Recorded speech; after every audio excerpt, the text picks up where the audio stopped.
పాక్ దాడులను తిప్పికొడుతూ భారత్ ఎదురు దాడులు చేస్తుంది. అయితే పాక్ లోని అనేక నగరాలపై భారత్ రివర్స్ అటాక్ కు దిగింది. ఇస్లామాబాద్, లాహోర్, రావల్పిండిలో దాడులు జరుగుతున్నాయి. పాక్ సైనిక స్థావరాలే లక్ష్యంగా భారత్ దాడులు చేస్తోంది.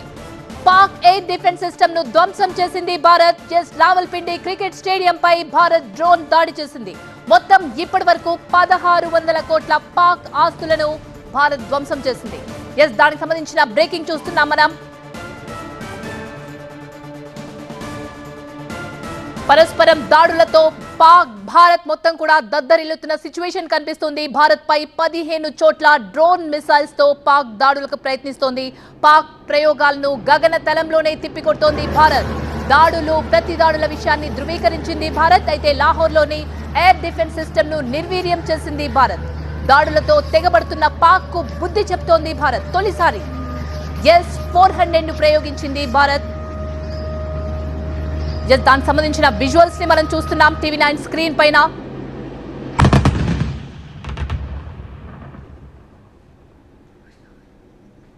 పాక్ దాడులను తిప్పికొడుతూ భారత్ ఎదురు దాడులు చేస్తోంది. పాక్ లోని అనేక నగరాలపై భారత్ రివర్స్ అటాక్ చేస్తోంది. ఇస్లామాబాద్, లాహోర్, రావల్పిండిలో కూడా దాడులు చేస్తోంది. పాక్ సైనిక స్థావరాలే లక్ష్యంగా భారత్ దాడులు చేస్తోంది. పాక్ ఎయిర్ డిఫెన్స్ సిస్టమ్ ని కూడా భారత్ ధ్వంసం చేసింది. రావల్పిండి క్రికెట్ స్టేడియం పై భారత్ డ్రోన్ దాడి చేసింది. దానికి సంబంధించిన విజువల్స్ ని కూడా మనం చూస్తున్నాం. 1600 కోట్ల పాక్ ఆస్తులు ఇప్పటివరకు ధ్వంసమయ్యాయి. మీరు దాడులకు తెగబడకపోతే మేము ఇలాగే ప్రశాంతంగా ఉంటాం. ఆపరేషన్ సింధూర్ తర్వాత కేంద్రం ప్రకటించింది. కానీ కూడా కవ్వింపు చర్యలకు పాల్పడుతూనే ఉంది POK దగ్గర పాక్. సో దానికి కౌంటర్ ఇస్తోంది భారత్ కూడా. ఇప్పటి వరకు 1600 కోట్ల పాక్ ఆస్తుల్ని ధ్వంసం చేసింది భారత్.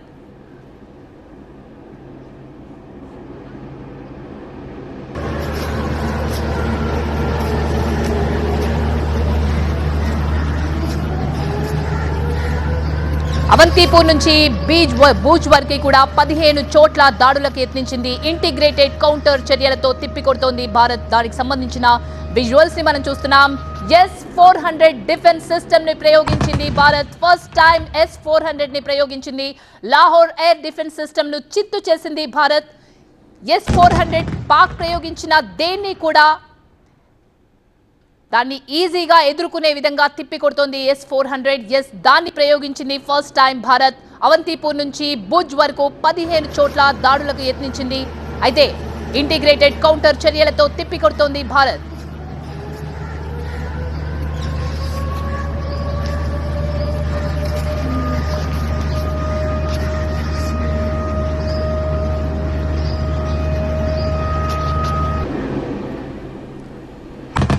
ఇదే అంశానికి సంబంధించి పూర్తి సమాచారాన్ని మా అసోసియేట్ ఎడిటర్ మహాత్మా అందిస్తారు. మహాత్మా, భారత ప్రభుత్వం విడుదల చేసిన లేఖలో ఏముంది?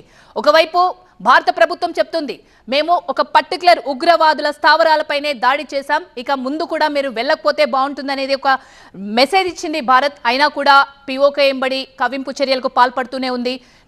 వాట్ నెక్స్ట్ అనేది సర్వత్రా ఉత్కంఠగా మారింది. ఎగ్జాక్ట్లీ.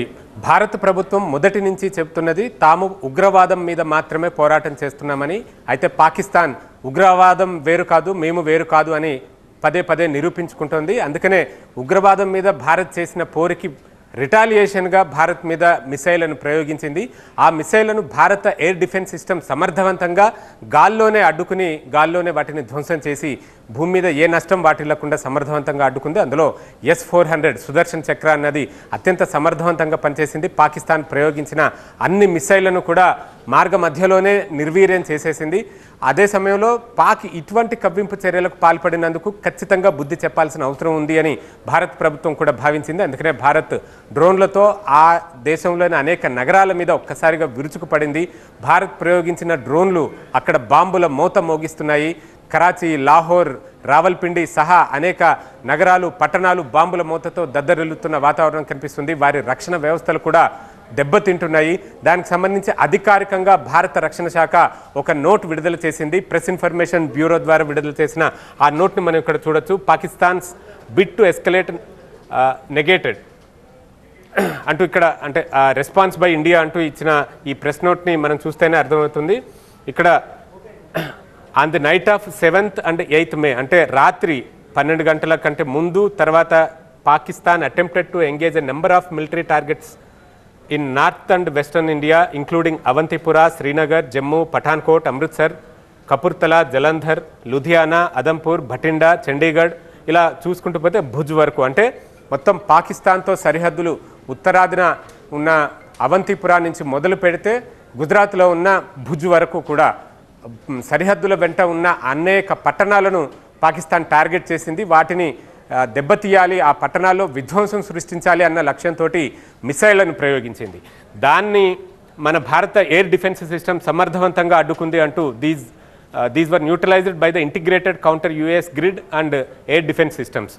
S-400 అన్నది అత్యంత పటిష్టమైన ఒక ఎయిర్ డిఫెన్స్ సిస్టమ్. ఇజ్రాయెల్కి ఐరన్ డోమ్ ఏ రకంగా అయితే ఉంటుందో భారత్కు కూడా దాంతో సరిసమానమైన సామర్థ్యం కలిగింది S-400. రష్యా అందజేసిన సాంకేతిక పరిజ్ఞానంతో మనకి ఆ S-400ని మనం సమకూర్చుకున్నాము. సో అవి దాంట్లో 360-degree రాడార్ వ్యవస్థ ఉంటుంది. సుదూర దూరం నుంచి వచ్చే మిసైళ్లను కానీ డ్రోన్స్ని కానీ వీటన్నిటిని గుర్తించగలుగుతుంది. ఫైటర్ జెట్ విమానాలను కానీ అంటే గగనతలం నుంచి భారత్లో విధ్వంసం సృష్టించేందుకు వచ్చే ప్రతి ఆబ్జెక్ట్ని కూడా అది సమర్థవంతంగా గుర్తించగలుగుతుంది. కొన్ని వందల కిలోమీటర్ల రేడియస్లో అది స్కాన్ చేసి వాటిని ట్రాక్ చేయగలుగుతుంది. మార్గ మధ్యంలోనే వాటిని నిర్వీర్యం చేయగలుగుతుంది. అలాగే ఏకకాలంలో 36 టార్గెట్స్ని నిర్వీర్యం చేయగలిగిన సామర్థ్యం ఈ S-400కు ఉంది. వాటిని ఉపయోగించి మన భారత భూభాగాన్ని కాపాడుకోగలిగామంటూ భారత ప్రభుత్వం ప్రకటించింది. అలాగే ఈ మిసైల్ దాడి జరిపారు అని చెప్పడానికి ప్రూఫ్స్ కూడా మన దగ్గర ఉన్నాయి. ఇటు అమృత్సర్ పరిసర ప్రాంతాల్లో పొలాల్లో లభించిన ఆ శకలాలు కావచ్చు, మిసైలు గాల్లో ధ్వంసమైనప్పుడు కింద పడ్డ శకలాలు మనం చూసాం. అలాగే ఈ తీర ప్రాంతంలో అంటే ఈ భుజ్ నుంచి మొదలుపెట్టి అవంతిపుర వరకు సరిహద్దు ప్రాంతాల్లో ఎక్కడెక్కడైతే ఆ మిసైళ్ళు గాల్లో పేలి కింద పడ్డాయో అవన్నీ కూడా మనకి ఎవిడెన్సెస్గా ప్రపంచానికి చాటి చెప్పేందుకు వాటి మీద అవి ఎక్కడ తయారయ్యాయి, పాకిస్తానే ప్రయోగించిందా లేదా, ఇవన్నీ కూడా చాటి చెప్పడానికి మనకి ఎవిడెన్సెస్గా అవి కనిపిస్తున్నాయి. అలాగే దానికి రిటాలియేషన్గా today morning Indian armed forces targeted air defence radars and systems at a number of locations in Pakistan. Indian response has been in the same domain with the same intensity as Pakistan. Pakistan ఏ రకంగా అయితే భారత్లో విధ్వంసం సృష్టించేందుకు మిసైళ్లను ప్రయోగించిందో అదే రకంగా భారత్ కూడా అక్కడ పాకిస్తాన్ ప్రయోగించేదానికి భారత్ ప్రయోగించేదానికి ఒక చిన్న డిఫరెన్స్ ఉంది, అది కూడా చెప్పాలి. ఎందుకంటే మనం అక్కడ సామాన్యులను ఎప్పుడూ కూడా టార్గెట్ చేయలేదు, అక్కడున్న డిఫెన్స్ ఎస్టాబ్లిష్మెంట్స్నే టార్గెట్ చేస్తూ ఈ డ్రోన్స్ని ప్రయోగించింది భారత్. కానీ పాకిస్తాన్ అలా కాదు.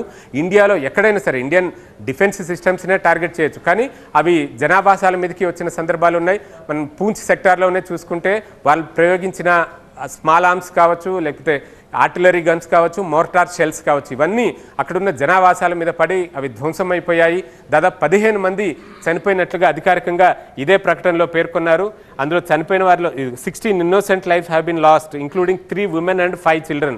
3 మహిళలు 5 చిన్నారులతో కలిపి మొత్తం 16 మంది చనిపోయినట్లుగా భారత ప్రభుత్వం అధికారికంగా ప్రకటించింది. పాక్ కవ్వింపు చర్యలు, పాక్ జరిపిన కాల్పుల్లోనే ఇంత ప్రాణ నష్టం అన్నది చోటు చేసుకుంది. దీనికి ఖచ్చితంగా రిటాలియేషన్ ఉండాలి. భారత్ ఎప్పుడూ ఒకటే చెప్తుంది, మేము ఉగ్రవాదం మీద పోరాటం చేశాము, దాన్ని మీరు వేరే రకంగా అనుకుంటే ఉపేక్షించేది లేదు. ఒకవేళ మీరు కవ్వింపు చర్యలకు పాల్పడితే అదే రీతిన సమాధానం చెప్తాం, కానీ మేము దీన్ని ఎస్కలేట్ చేయాలని అయితే కోరుకోవట్లేదు. మీరు ఎస్కలేట్ చేస్తే కనుక దానికి అదే రీతిన బుద్ధి చెప్తామన్న విషయాన్ని భారత్ పదే పదే చాటి చెప్పే ప్రయత్నం చేస్తుంది. ఈరోజు ఇచ్చిన ఈ అధికారిక ప్రెస్ నోట్లో కూడా అదే విషయాన్ని చాటి చెప్పినట్లయింది.